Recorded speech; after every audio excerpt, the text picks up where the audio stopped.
Are you feeling stuck? I mean, really, truly stuck. You're putting in the work to build that lean, muscular physique you want, but you've just slammed into a wall.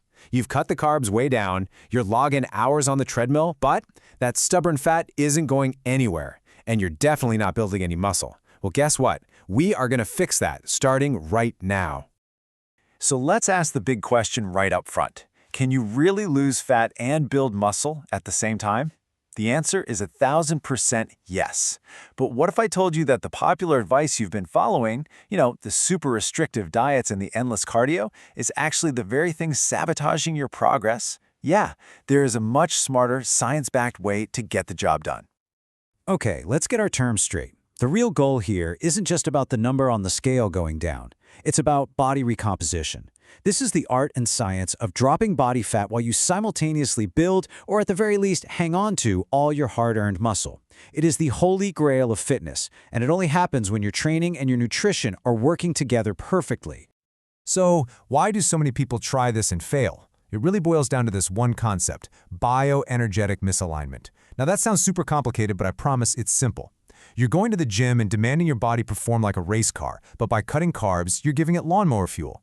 That fundamental mismatch is the real reason you're stuck in neutral. And here's the science to back that up. The kind of high-intensity training you need to actually trigger muscle growth, it runs almost exclusively on carbs. So when you take them away, your intensity and the amount of work you can do just plummet. But it gets worse. Studies show that going low-carb for a while actually messes with a key enzyme, PDH, which makes your body less efficient at using carbs for energy when you finally do eat them. You're literally crippling your body's own engine. So really, you're at a fork in the road, and this slide just lays it out perfectly. On one side, you've got the old, restrictive, low-carb path. That leads to weak workouts and losing muscle. But on the other side, we have the fuel for performance model. That's the path to high-intensity training, muscle growth, and something you can actually stick with for life. So, let's start building that model, shall we?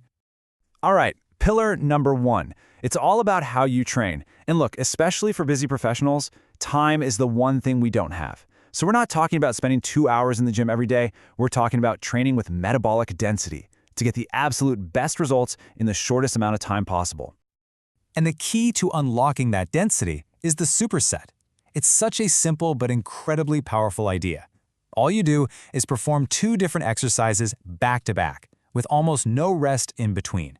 By getting rid of all that dead time you'd normally spend sitting around, you cram way more work into the same window of time. This is the heart of training smarter. And the biggest benefit? Just look at this. It's pure efficiency. Scientific studies have shown that using supersets can literally slash your workout time by up to 50% compared to a traditional routine, and you don't sacrifice any of your strength or muscle gains. You get that same metabolic hit or even a better one in half the time. It's a no-brainer. Okay, so how do you actually use these? Well, there are 2 main flavors of supersets. First, you have agonist-antagonist pairs. Think a chest press immediately followed by a back row. This is brilliant because your chest gets a rest while your back is working, and vice versa. Second, you can pair similar exercises, like going from a heavy squat right into a leg press. This just jacks up the intensity and fatigue, which is an amazing trigger for new muscle growth. Now for pillar number 2, fuel. Because let's be honest, all that awesome, intense training we just talked about, it's completely useless if your nutrition isn't dialed in to support it.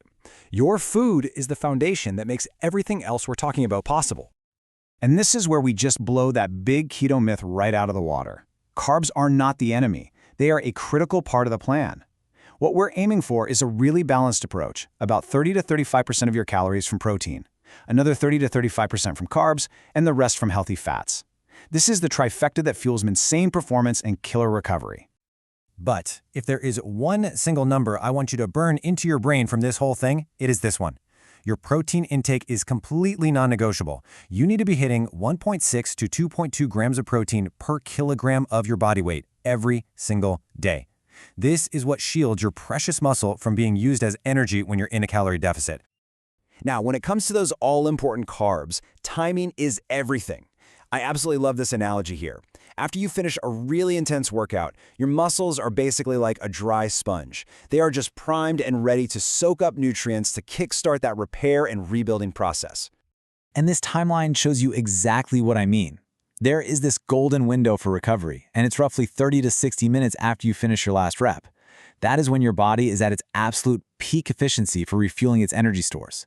Getting a meal with carbs and protein in during this window is just crucial for maximizing your recovery and making sure you're ready to crush your next workout. All right, on to our third and final pillar. And this is the secret weapon, especially for anyone who's stuck at a desk all day. Those intense workouts are fantastic, but what you do in the other 23 hours of the day, that matters just as much, if not more. This brings us to a concept called NEAT, or non-exercise activity thermogenesis. It's a fancy term for all the calories you burn just living your life. Walking around, standing up, fidgeting, taking the stairs. For anyone who's trying to get lean, maximizing your NEAT is an absolute game changer. It's how you create a huge calorie deficit without having to live in the gym. So what should you aim for? Let's make it super simple and actionable. Your target is 8,000 to 10,000 steps every single day. That's it. This one simple habit can massively boost your total daily calorie burn and just puts your fat loss into overdrive. But we can take this a step further. We need to actively fight back against that sedentary lifestyle with what I like to call exercise snacks. These are super short, like under a minute bursts of vigorous activity. Think sprinting up a couple flights of stairs.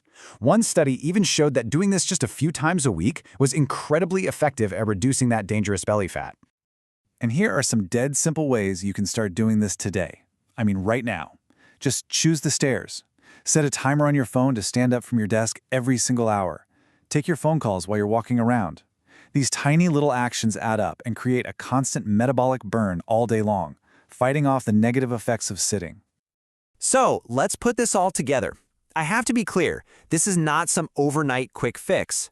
Body recomposition is a gradual process, and it absolutely demands consistency. You should expect to see some real, noticeable changes in about 2 to 3 months, but the real, jaw-dropping transformation, that happens over 6 months or more. So here it is, your complete blueprint.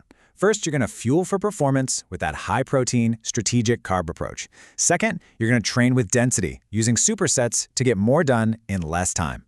And third, you're going to move constantly by hitting your step goal and fighting being sedentary. These 3 pillars, they all work together to create the perfect storm for body recomposition. So it's time to stop sacrificing your performance with diets that just don't work. It's time to embrace this smarter, science-backed approach.